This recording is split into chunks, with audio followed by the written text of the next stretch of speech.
자, 전 시간까지 해서 이제 민법에 나오는 무효사유들은 다 끝났어요. 여기 지난주에 나눠드렸던 무효인 법률관계 이 공식 여기까지 다 끝났다고. 그러니까 무효 사례에서 일단 무효는 아무 효력 없는 거야.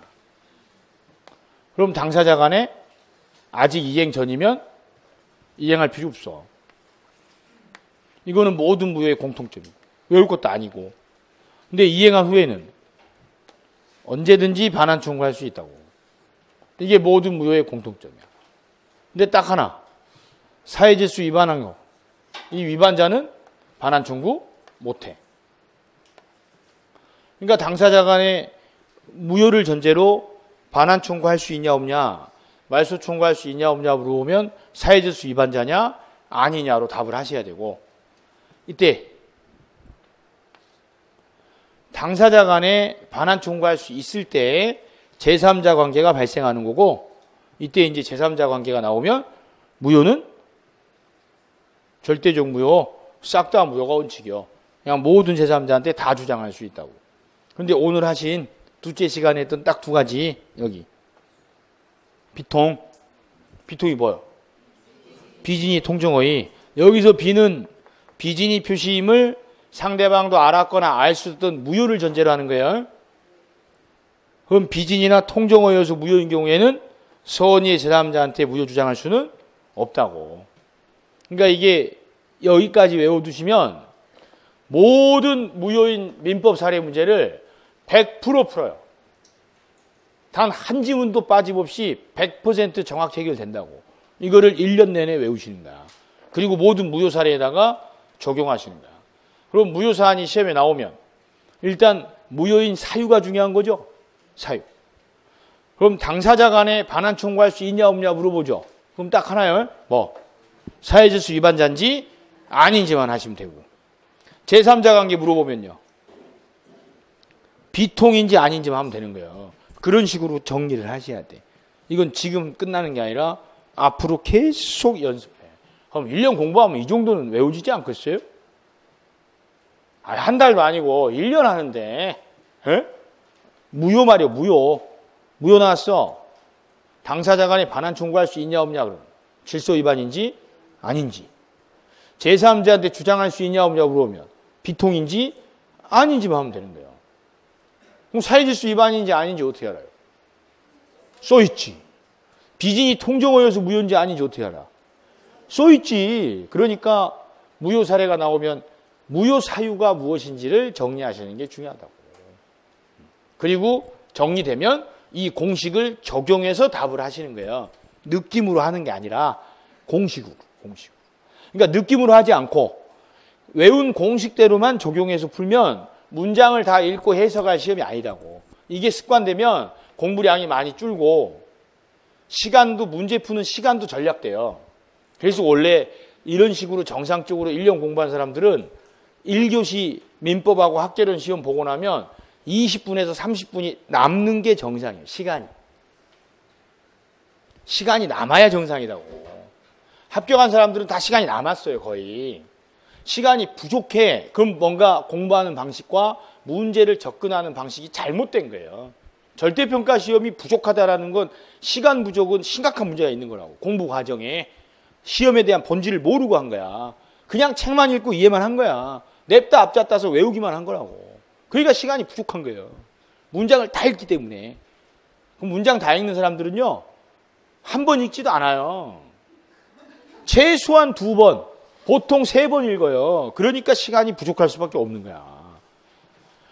공식대로 푸는 게 습관이 돼야 돼. 그래야 답이 딱딱 떨어지거든. 한 번에 표시만 딱 하고, 그러면 시간이 남게 돼 있다고.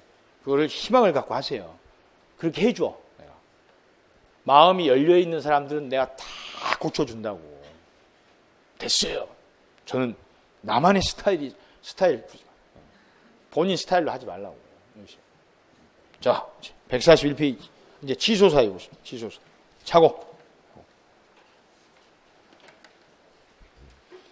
착오가 나오면 이렇게 읽으시면 돼. 착오는 혼자 착각, 이렇게 읽으시면 돼. 착오가 뭐라고요? 혼자 착각한 거예요. 그럼 이제 착오를 공부할 때 주안점으로 두셔야 될 게 뭐냐면 혼자 착각했다는 이유로 취소할 수 있냐 없냐에 주안점을 두셔야 돼요. 그러니까 법의 목적이 착오는 자기 혼자 착각에 빠졌던 거니까 웬만해선 취소 인정 안 하겠다는 거고 취소가 인정되려면 법에 정한 엄격한 요건을 갖춰야 취소를 인정하겠다는 거라 착오에서 주요 시험 문제는 착오를 이유로 취소할 수 있는 사건이냐 아니냐를 물어요. 그래서 착오에선 취소하기 위한 요건이 중요해요. 요건. 그럼 이제 법조문에 써 있으니까 법 조문부터 보시라고. 일단 착오에다 똥함 치고 제 109조이랑 의사표시는 법률행위의 내용에 중요분의 착오가 있는 때에는 취소할 수 있다라고 돼 있어요. 그럼 여기까지 어디에다가 표시하실래? 내용, 중요부분, 착오, 취소, 있다. 그러니까 제일 중요한 단어 한 단어는 뭐예요? 중요부분. 중요부분이 무슨 뜻이에요? 그래, 중요부분이지. 그 법률행위에서 중요부분에 해당하는 착오라야만 취소를 한다고. 중요부분이 아니면요. 취소 안 된다는 거야. 그러니까 첫째가 중요부분 착오냐 아니냐가 소송이 되는 거고. 자, 그러나 그 착오가 표의자의 중대한 과실로 인한 때에는 취소하지 못한다. 이렇게 돼 있어요. 그럼 여기서 어디다 표시하실래? 중대한 과실. 그 다음 취소 못한다. 그럼 앞에서는 중요부분 착오면 취소할 수 있다 그랬죠. 근데 뒤에서는 중대한 과실이 있으면 취소를 못한대지. 그럼 중대한 과실은 무슨 뜻이요? 중대한 과실이지. 중대한 과실이라고. 그냥 과실이 아니라 중대한 과실이 있으면 취소를 못한대. 중요 부분은 무슨 뜻이요? 중요 부분. 중대한 과실은요? 중대한 과실. 그 둘의 의미가 같아 틀려요. 틀리지. 근데요, 중요 부분하고 중대한 과실로 헷갈리다는 사람도 있었어요. 나는 뭐가 헷갈린다는 건지 알 수가 없어요. 중요 부분은 중요한 부분에 착오가 있어야 취소할 수 있다는 거고, 중대한 과실은 중대한 과실이 있으면 취소를 못 한다는 거야. 그러니까 법의 목적이 착오는 혼자 착각한 거야. 그럼 일단은 중요 부분이라야만 취소할 수 있다는 거예요. 그럼 그렇게 중요한 부분이면 착오에 빠지지 않게 주의를 했어야지. 근데 하나도 주의를 안 해가지고 착오에 빠졌대죠. 그걸 중대한 과실이다 그래. 그럼 지가 중대한 과실로 착오에 빠졌던 거 아니야? 그때는 취소를 못하게 하겠다는 거예요. 그리고 설령 착오를 이유로 취소가 인정이 될지라도 지 혼자 착각해서 취소했던 거 아니에요? 그럼 몰랐던 사람한테는 주장을 못해야지.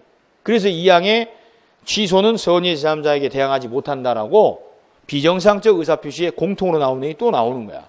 그럼 전 시간에 1시간 내내 봤던 게 선의의 제3자 아니었어요? 그럼 여기는 똑같이 적용하면 되니까 별도로 공부할 게 없잖아. 그럼 이제 착오에선 취소하기 위한 요건. 자, 첫째. 내용의 중요 부분에 착오라야 취소할 수 있다 그랬고, 두 번째, 이렇게 중요하면 주의를 했어야죠. 근데 하나도 주의를 안 했지. 현저하게 주의를 위반하잖아요. 그걸 중대한 과실이다 그래. 자, 이걸 세자로 줄이면 뭐라고 하겠어요? 중과실이라 그래. 중과실이 있으면 취소를 못한다라고 돼 있다고. 그럼 착오 취소 문제가 나오면 첫째, 중요 부분이냐 아니냐가 문제가 될 거 아니에요. 그럼 이제 우리 법원 태도가 그거예요. 중요 부분 착오로 볼 수 있으려면 지금 착오자 있죠? 표의자. 같은 말이에요. 착오자, 표의자. 즉 취소를 주장하는 사람. 그 자가 중요 부분이다라는 걸 증명을 해야 되는 거예요.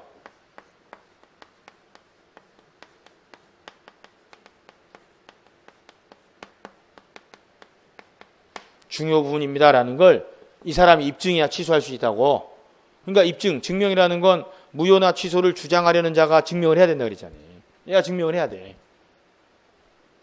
그럼 이제 중요 부분에 해당하는지를 판단할 때 일단 차고자 이 사람 입장에서 중요한지를 먼저 판단해요. 그걸 주관적 요건이다 그래. 근데 그것만으로는 안 된다는 거야. 왜?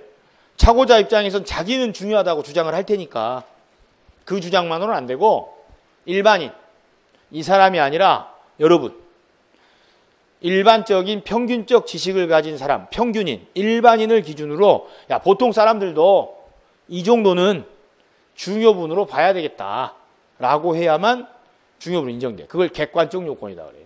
그러니까 중요분 차고이려면 차고자 입장에서 주관적으로만 판단하는 게 아니라 일반인 입장에서도 객관적으로도 중요분이라야 돼. 시험에서 상대로 여기가 그렇게 중요시 되진 않아요. 1번은. 그럼 동그라미 1번은 그 양가로 2번에 동그라미 1번 있죠? 거기 두 단어만 통합하시면 돼. 첫 번째 줄은 주관적 요건, 두 번째 줄은 객관적 요건. 그렇게 단어 찾아서 동그라미 치라고. 저희가 책에서 단어 이야기하고 찾아서 동그라미 치라고 하잖아요. 그거 찾는 연습하시는 거야. 빨리 찾아서 표시하는 연습하는 거라고. 인상 쓰지 말고 속에서. 읽어주지. 그냥 찾으란다고. 연습하면 돼요. 연습하면 돼. 그럼 주관적 요건이 중요해? 객관적 요건이 중요해? 객관적 요건이 중요한 거예요. 다음 142페이지. 동그라미 2번. 중요음 차고는 누가 입증해야 되냐? 표의자. 그럼 표의자를 달리 길게 표현하면요. 취소하려는 사람이죠? 얘를 법률 행위력을 부인하려는 자라고 해요. 그럼 가로 안에 부인. 입증 이렇게 또 합치고. 여기서 부인이 무슨 뜻이요? 써져 있는 걸로. 부인. 효력 부인한다가 무슨 뜻이요? 취소한다는 뜻이라고. 지금 차고자가 취소하려는 거 아니에요? 그럼 중요분이라야 취소할 수 있대잖아. 그럼 중요분 차고인 건 누가 증명해? 당연히 차고자, 표의자가 입증해야 돼. 답을 안 나와요, 이거. 왜? 모든 무효 취소의 공통점이 무효 취소를 주장하려는 자가 요건 입증하라 그랬잖아. 그럼 당연히 차고자, 취소하려는 자, 효력을 부인하려는 자가 중요분인 거 증명을 해야 되는 거니까 이건 답으로 안 나온다고. 당연한 거라. 동그라미 3번. 거기는 경제적 불이익을 동그라미시면 돼. 그래서 우리 판례가 중요분이냐 아니냐를 판단하는 첫 번째 기준을 경제적 불이익으로 봐요.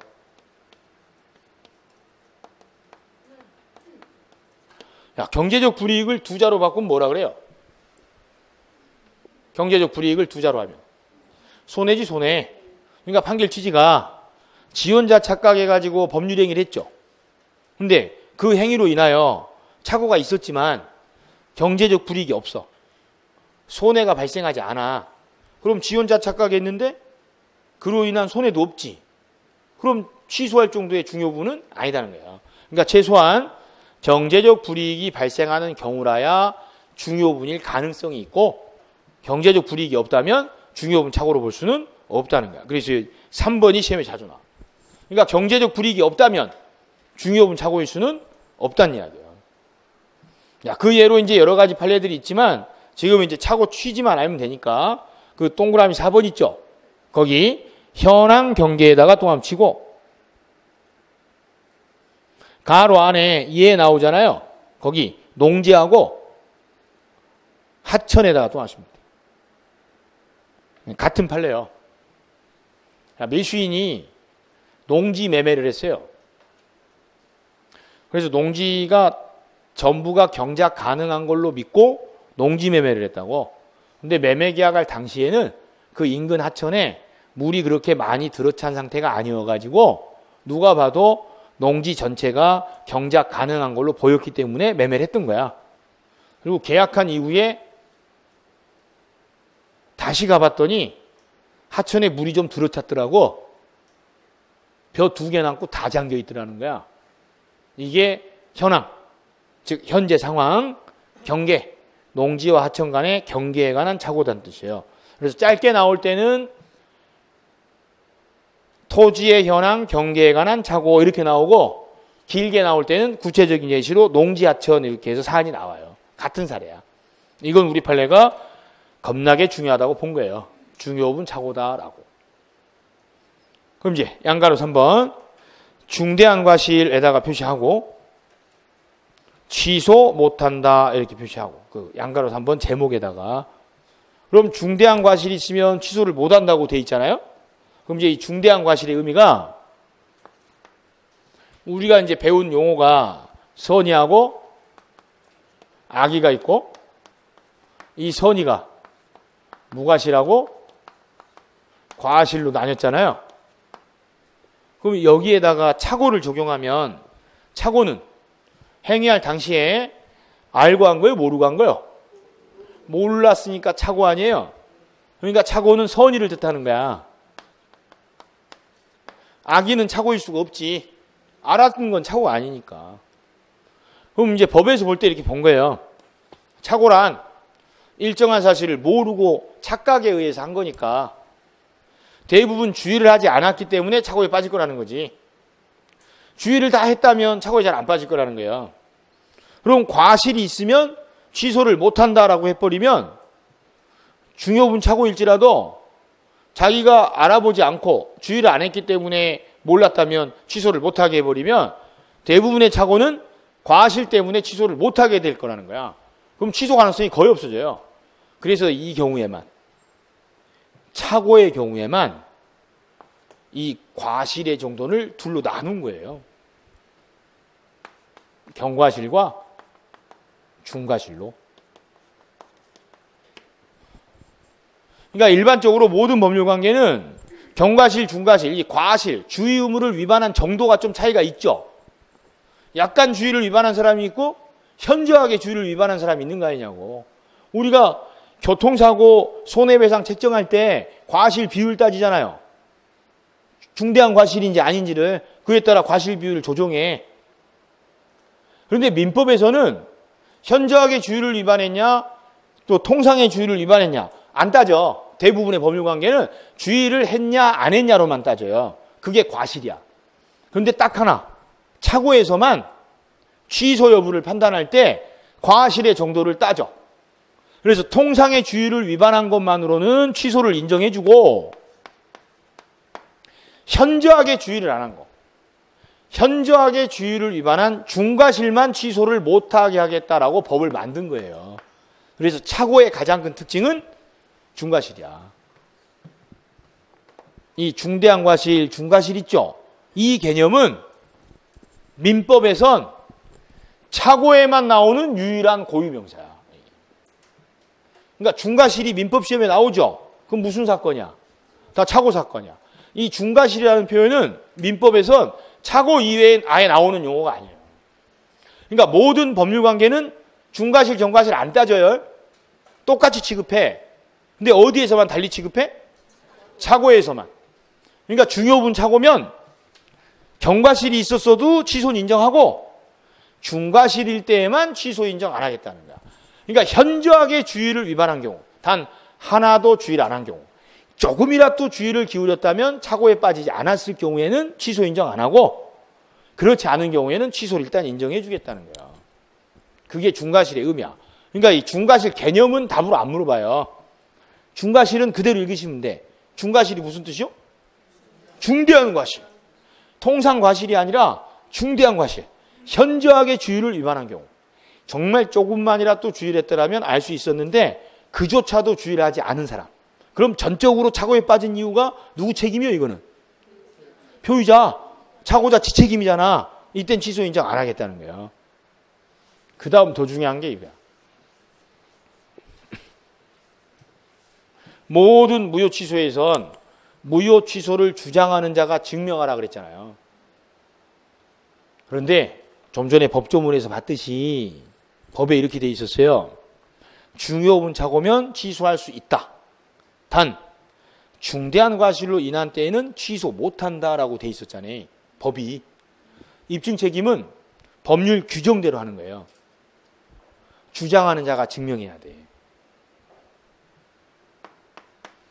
그래서 모든 무효 취소는 무효나 취소를 주장하는 자가 다 증명해야 되지만 딱 하나 착오에서 중대한 과실이 있었냐 없었냐에 대해서는 차고자가 나는 중과실이 없었어요 라고 증명해야 되는 게 아니고 취소를 못하게 막으려는 사람, 유효하고 효력을 주장하려는 사람,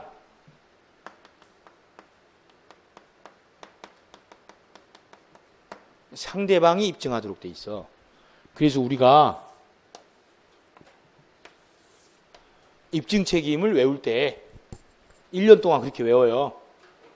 무효 취소 문제가 나와가지고 누가 증명해야 되냐란 질문이 나오면 딱 하나, 차고에서 중대한 과실, 중과실만 효력 인정할 사람, 유효를 주장할 사람, 취소 못하게 하려는 사람, 상대방이 입증하도록 돼 있고, 이걸 제외한 그 이외의 모든 것들 있죠. 그것들은 전부 다 무효 취소를 주장하는 자가 다 증명해야 돼. 그러면 10문제, 100문제 다 똑같이 해결돼요. 다. 그래서 항상 하나만 외우시는 거예요. 하나만. 지금 안 외워도 돼. 세뇌 시켜줘. 무효 취소에서 입증 나오죠. 그럼 뭐만? 차고에서 중대한 과실만 상대방 유효 주장할 자가 증명하는 거고, 그 외 것들은 전부 다 무효 취소 주장자, 당사자가 다 증명해야 돼. 그러니까 이건 외우는 거 아니에요? 이거는 모든 무효 취소의 공통점이니까 뭐만 외워요?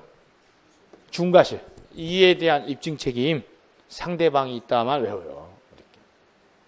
지금 외우라는 게 아니고 앞으로 그렇게 외운다고. 법에 그렇게 돼 있으니까. 만약에 법에 착오를 이유로 취소하려면 중요분 착오라야 하고 표의자에게 중과실이 없어야 된다라고 돼 있었잖아요. 그럼 중과실이 없다는 것도 착오자 측이 다 증명을 해야 되는 거야. 근데 법에 그렇게 안 돼 있었잖아. 중요분 착오면 취소할 수 있다. 단 중과실이 있으면 취소하지 못한다라고 돼 있거든. 그러니까 법대로 하는 거야, 법은. 그래서 취소를 못하게 하려는 상대방이 저 사람한테 중대한 과실이 있습니다라는 걸 입증할 책임이 있는 거예요. 좀 이따 사례로 한 번 더 보실 거니까. 그래서 동그라미 2번 있죠. 동그라미 1번은 현저하게 주의 의무 위반 이렇게만 또 하시면 되고, 이게 답으로 나오는 건 아니니까. 동그라미 2번 거의 몇 표 치고. 착오에선 2번이 일단 제일 중요해. 첫째, 중대한 과실 나왔죠. 그냥 누가 입증해야 돼? 상대방이 입증해야 돼. 입증은 이거 하나 외우시면 되는 거야. 그럼 하나만 외워도 된다고 하면 하나는 외우실 거지? 어떻게 하나도 안 외우고 어떻게 안 되냐고? 안 돼. 그러니까 시험은 특징이 나오는 거예요. 특징이 아무거나 다 하는 게 아니고 그 제도가 갖는 그 제도만의 중요한 특징들이 있거든요. 그것만 1년간 반복해서 최우선 외우시면 돼. 많이 하는 게 아니고. 그 정도는 할 수 있잖아요. 알았어. 금방 집에 갈 거요.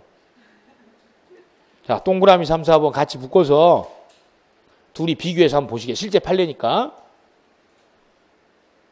지금 우리가 중대한 과실 하고 있잖아요. 그럼 차고자한테 중대한 과실이 인정되는 사건이냐 안 되는 사건이냐를 그 문장 내에서 한번 찾아보시는 거예요. 우리가. 자, 3번은 부동산 중개업자가 똥함치고 잘못 소개 똥함치고 매수인이 차고 이렇게 똥하시면 돼요. 그럼 동그라미 친 것만 보면 부동산 중개업자가 잘못 소개를 해가지고 매수인이 차고에 빠졌대죠. 그럼 차고에 빠진 사람이 누구요? 매수인이죠. 그럼 매수인 잘못한 거 있어 없어요? 없죠. 어떻게 알아요? 중개업자가 잘못 소개했다고 돼 있잖아. 그럼 매수인은 중대한 과실이 인정돼 안 돼? 안 되죠. 왜 안 돼요?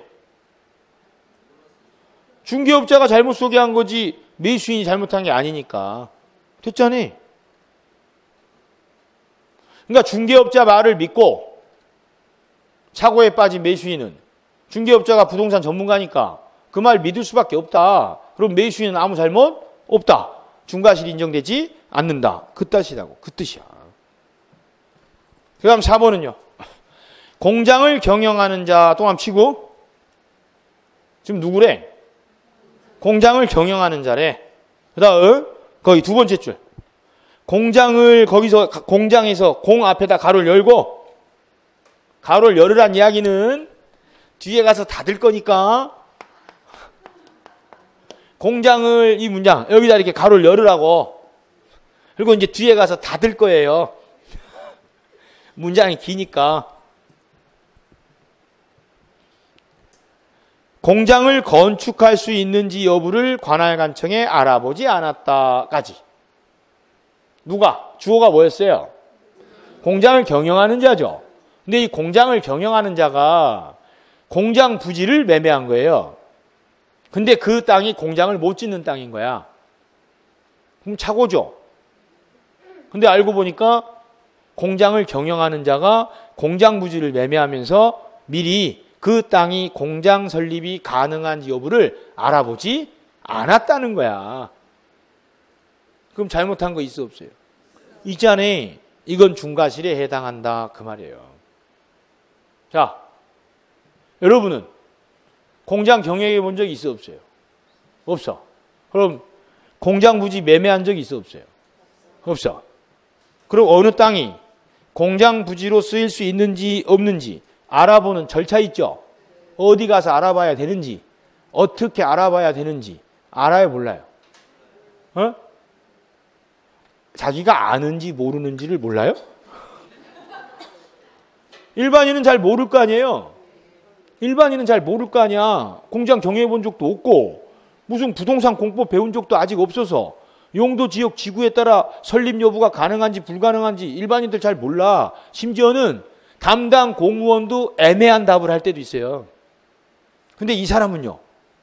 이 사람은 그냥 일반인이 아니지. 누구요?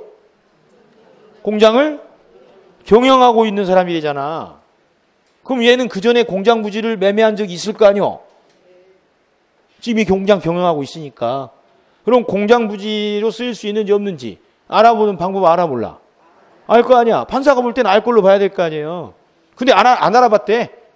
그래서 착오에 빠졌대. 이건 전적으로 지책임 아니야. 이걸 중대한 과실이라고 한다고. 그럼 이제 입증은 어떻게 드러나냐면 이 말이에요.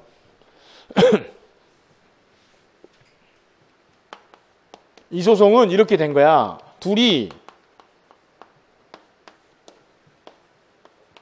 매매계약 유예하게 됐어요. 근데 을이 매매계약한 이후에 갑 찾아와서 자기 착오가 있었으니까 취소하겠다는 거야. 그럼 갑은 어이없잖아. 그럼 을한테 아니 무슨 착오가 있으셨길래 멀쩡하게 계약하셔놓고 와서 취소하시냐고. 나 사실은 이 땅을 공장 지으려고 산 건데 이 땅은 공장 못 짓는 데다. 그럼 공장 지으려고 땅 샀는데 공장 설립이 불가능하면 이 계약 취소해야 되는 거 아니냐고 중요한 착오다라고 주장한 거예요. 그래서 소송된 거야. 그럼 중요해 안 중요해? 겁나게 중요하지. 아이 공장 지으려고 땅 샀는데 공장을 못 짓는 데니 중요분 아니에요. 그럼 이제 을이 법정에다가 취소 소송했을 거 아니야. 그럼 이거 증명하잖아. 이제 자기 공장 지으려고 땅 산 거다. 근데 공장 못 짓는단다. 그거 객관적으로 증명됐어. 그럼 판사가 뭐라 그래? 이건 중요분이다. 공장 지으려고 땅 샀는데 공장을 못 지으니까. 그럼 을은 갑과에게야 취소할 수 있다라고 판결을 내리려고 한다니까. 그때 이제 갑측에서 그래. 이제는 갑측에서. 잠깐만요. 아니 그러면 공장 지으려고 땅을 산 거였으면 미리 공장 지을 수 있는지 없는지 을이 알아봤어야 되는 거 아닙니까? 라고 갑이 주장하는 거야 이제. 그럼 판사가 그래. 일반인들은 공장 지을 수 있는지 없는지 쉽게 알아보는 절차 모른다. 판사들도 자기 분야만 잘 알지 다른 분야 잘 몰라요. 변호사도 마찬가지고. 어떻게 알았겠어요? 어떻게 알아봐? 그래. 그래서 일단 질 위기에 처했어. 그럼 갑측에서 한 번 더 변론기를 달라고 연기 신청을 해. 새로운 증거를 더 찾겠다고 자기네가. 그래서 한 번에 재판이 이루어지는 게 아니라 몇 차례에 걸쳐서 심리를 한다고. 그래서 이제 갑측 변호사가 을 뒷조사를 하는 거예요. 그랬더니 을 명의로 공장 몇 개 운영되고 있더라는 거지. 그걸 얘들이 밝혀내는 거야. 증거를. 그래서 이제 그 다음 재판기일에 나가서 갑자기 증거로 제출해. 을 명의로 공장이 돌아가고 있다고 증명을 한다고. 그럼 이제 판사가 얼굴 색이 바뀌어. 을이 일반인이 아니다는 거 알았잖아요. 그게 이 판결 취지야. 공장 경영하는 자인 거를 얘가 밝히는 거야, 얘가. 얘한테 중과실이 있다는 걸 을이 증명해야 되는 게 아니라 갑이, 을이 아무리 중요분 착오했어도 을 공장 경영하는 사람이었고 그 사람이 공장 부지를 매입하면서 설립 여부를 가능 여부를 알아보지 않았다는 거? 그 말도 안 되는 거 아니요? 라고 얘가 주장한다고. 그럼 판사가 을이 공장 경영하고 있는 거 증명할 자료 있냐? 이때 자기가 사업자 등록된 거 다 띄워왔대. 보여줘. 그랬더니 을 앞으로 공장 명의가 돌아가고 있는 거야. 그럼 을 이제 얼굴색 확 바뀌어. 저게 어떻게 알아냈지 그걸? 그럼 판사도 그래. 을한테. 아니 공장 이미 운영하고 계세요? 라고. 알고 당사자가 주장 증명을 해야 판사가 알게 되죠. 판사가 어떻게 알아? 주장 안 하면? 그게 주장 입증의 문제다니까. 그러니까 을 측도 나 취소할래요? 라고 하면 뭘 이유로 취소할 거냐고 판사가 물어봐. 나 공장 지으려고 땅 산 건데 공장 못 지어요. 중요부분 착오 아니에요. 라고 주장해. 그럼 판사가 아 이건 중요부분 착오다라고 해. 그럼 이제 취소할 수 있게 돼. 그럼 이제 갑측에선 취소 못하게 막아야 될 거 아니냐고. 그럼 저 사람 일반인이 아니라 이미 공장 경영하는 사람이에요. 라고 주장하고 입증해야 판사가 을이 공장 경영하는 사람인지를 알 거 아니냐고. 그게 입증 증명의 문제다니까. 그럼 갑측이 입증하죠. 그럼 이제 판사가 을한테 그래. 아니 이미 공장 경영하는 사람이었으면 공장 부지 어떻게 쓰일 수 있는지 없는지 한눈에 봐도 아는 거 아니요? 당신 원래 딴 목적으로 샀다가 괜한 핑계대고 취소하려는 거 아니야? 라고 취소를 인정해 주지 않는 거예요. 그걸 중과실을 증명해야 된다니까. 누가? 취소를 못하게 하려는 상대방 측이. 그게 입증의 문제다. 근데 이제 이 사람들이 시험에 나오면 중과실 누가 입증해야 되냐는 그냥 위에 동그라미 2번 지문 있죠? 그 형태로 그냥 나와. 착오에서 중대한 과실 누가 증명해야 되냐 이렇게. 그리고 3번하고 4번 사건이 나올 때에는 이 사안이 중과실이 인정된 사례냐 아니냐 이렇게 물어요. 그럼 중과실 나오고 입증 나오죠? 그럼 확인할 게 뭐야? 아니 상대방이 입증해야 된다고 돼 있나 봐야지. 그리고 사람 몇 명 나와요? 2명 나와. 근데 딸랑 2명 나오는데 이게 헷갈리면 되겠어요? 사람 딸랑 2명 나온다는 게. 자, 무효 사건이 나오면요. 무효라고 주장하려는 사람이랑 유효다고 하는 사람 나오지. 취소 나오면요. 취소하려는 사람이랑 취소 못하게 해달라는 사람이랑 2명 나오는 거 아니야. 그럼 착오에서 취소하려는 사람을 뭐라고 불러? 착오자, 표의자라고 불러. 취소 못하게 막으려는 사람은요. 상대방이라고 불러. 딸랑 2명 나와. 근데 그것도 헷갈려? 그럼 다른 데서는 모든 무효 취소는 입증 누가 해? 주장자가 다 입증해야 돼. 표의자가. 근데 착오에서는 둘이 하나씩 나눠지죠. 근데 착오자가 중요 부분 입증해야 된다. 외울 게 아니지. 모든 무효 취소의 공통점이니까. 그럼 뭐만 외워? 중대한 과실. 상대방이 입증해야 된다. 이거 하나만 외우면 돼. 웜에 1년 내내 이거 하나만 외우면 돼. 근데 이것도 안 외울 겨? 이거 하나만 외우면 돼. 이거 하나만. 이렇게 1월 달부터 외울 거 딱 형광펜 발라줘. 형광펜 발라준다고. 아무거나 안 발라. 다 바를 거면 바르지 마. 또 혼자 다 바르는 사람 있대? 그럴 건 물감통에 넣었다 빼. 아니 형광색 물감통에다 넣었다 빼라고. 그냥 다 바를 거면. 한 페이지에 딱 몇 개만 발라줘. 그리고 냅다 그것만 외우라는 거예요. 그걸로 모든 걸 해결하는 연습만 하라고. 연습만. 그래야 일관성이 있으니까. 입증 책임은 이거 하나 외우시는 거야. 이게 중대한 과실 상대방이 입증해야 된다는 의미다. 그럼 공장 경영이 시험에 나왔죠? 그럼 100%예요.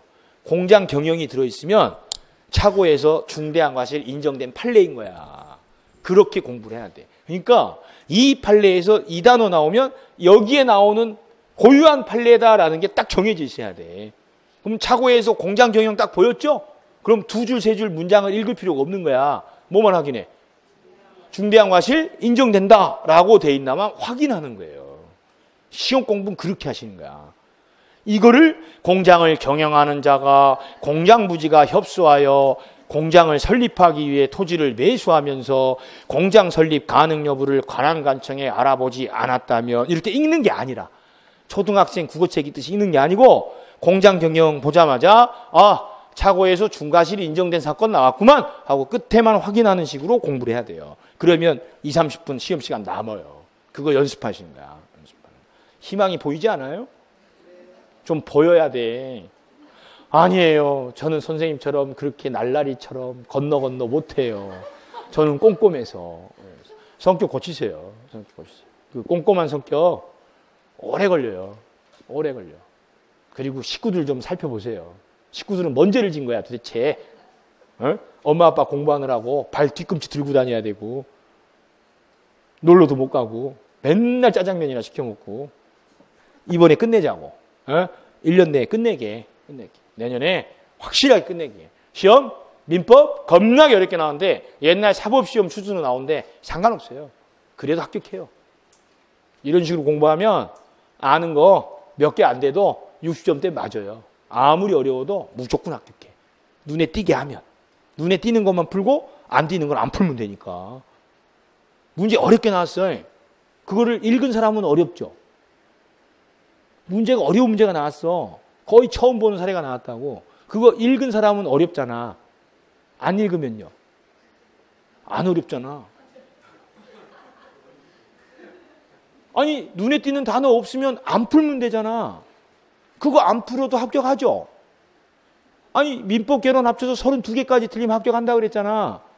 그럼 그까짓 거 안 읽어도 합격하는데 아무 문제 없잖아. 그럼 안 읽은 사람은 안 어려웠잖아. 읽은 사람은요. 어렵잖아. 그리고 그거 읽느라고 시간과 에너지 다 뺏겨서 외운 것도 못 읽었잖아. 그래서 시험이 안 되는 거지. 막상 시험 끝나고 나면 시험이 안 된 사람들도 다시 시험지 봤을 때 몰라서 틀린 게 얼마 안 돼. 다 아는 거를 못 푼 거야. 아는 걸. 눈에 안 띄어가지고. 아는 걸 못 푸는 거예요, 이 시험이. 그러니까 아는 것도 중요하지만 아는 게 눈에 띄게 하는 훈련이 중요해요. 안 읽고도 어디에다가 정리해야 될 것인지가 눈에 띄게 훈련하는 게 중요하다고. 읽어봐야 아는지 모르는지를 알죠? 그래갖고는 안 돼. 읽기 전에 아는 건지 모르는 건지가 구별되게 훈련을 해야 돼요. 된다니까 그러면. 된다고. 유치원생들 개나리복 입고 한 10대 명이 유치원 버스 타려고 쭉 서 있어요. 뒤통수밖에 안 보여.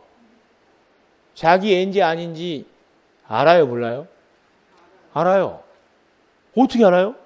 뒤통수밖에 안 보이고 똑같은 옷 입고 쭉 서 있는데? 알아요. 부모는 알아. 왜? 항상 봤기 때문에.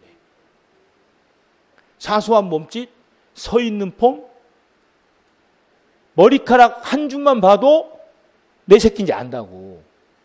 왜? 자주 봤기 때문에. 근데 요즘에 못 알아보는 엄마 아빠들도 가끔 있어. 다 할아버지 할머니가 알아. 왜? 다 맡겨서. 할아버지 할머니는 기가 막히게 알아. 엄마 아빠는 가끔 보니까 잘 모르는 사람도 있어. 자주 보면 보여요. 자주 보면. 자주 보면 보여. 자주 보면. 눈에 띈다고. 똑같이 생겼어도 눈에 띈다니까. 눈에 띈다고. 그렇게 하시면 돼. 됐시. 오늘 여기까지 하시면 돼. 원래 사기 강박까지 하려고 했으나 오늘 또 미수에 그쳤다. 1, 2월 달에는 진도대로 나와요. 절대 밀리거나 땡기거나 하는 일 없어요.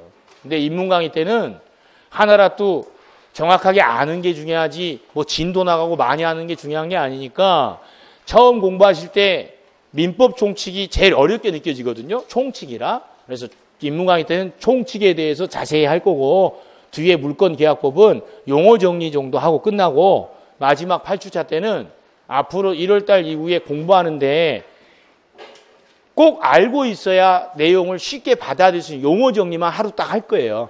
실제 사례까지 들어가면서. 그래서 나중에 이제 1월 달부터 공부하다가 용어 잘 생각 안 나면 마지막 날 했던 강의만이라 또 가끔씩 들어보면서 용어에 좀 더 친숙하고 익숙해지게 하게 그렇게 할 거니까 뭐 진도는 신경 쓰지 말고. 지금은 외우고 시험 문제 풀어서 맞추고 할 단계가 아니라 어떻게 공부할 건지 공부하는 습관 들이면서 용어 하나라도 기억하는 정도만 하시면 돼요. 됐시. 야, 다음 주에는 사기강박부터 대리제도 이렇게 해서 순서대로 쭉 가실 거예요. 예습은 할 생각도 하지 말고 복습도 하지 말고 책은 사물함에 넣고 가세요. 들고 다니지 마. 네, 다음 주에 뵙겠습니다.